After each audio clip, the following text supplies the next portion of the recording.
This summer for my assignment, I read A Raisin in the Sun by Lorraine Hansberry, and it was written in 1959 as a play, which was later published into a novel.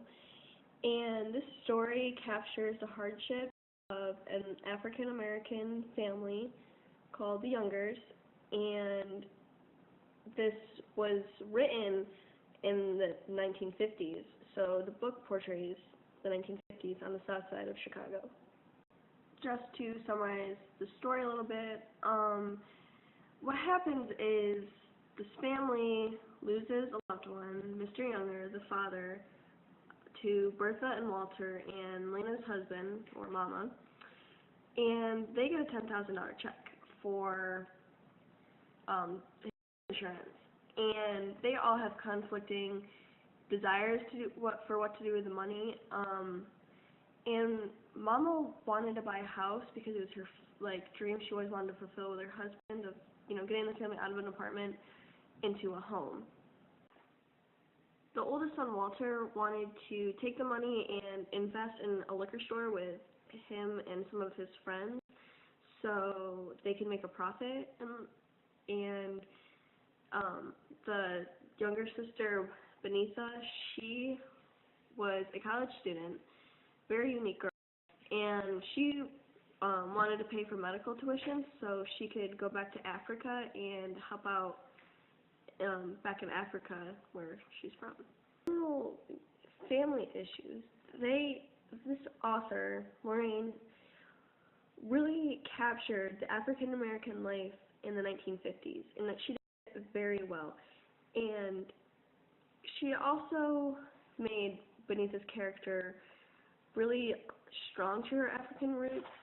She didn't want her family conforming to the white man's culture and joining him and losing their African ties, and she hoped to bring her medical degree to Africa, Nigeria specifically, with her boyfriend.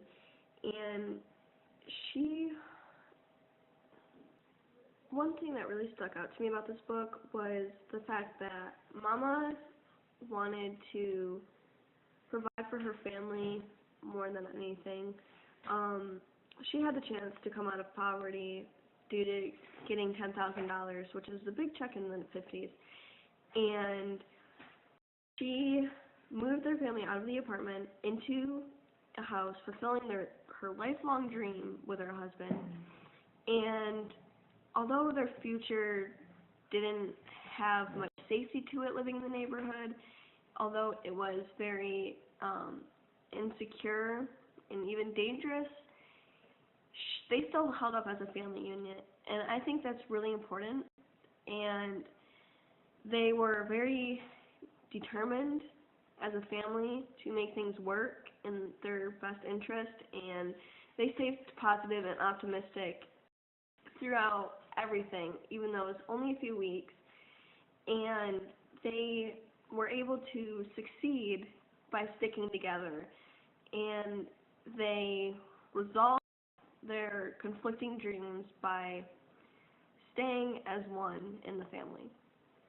I think that Lorraine wanted to send a message to viewers and now readers that, even though the road ahead might be difficult for you, you should always make the honorable choice and do what you think is best for you, especially when it's hard on you. You should always perspire and make good of the situation.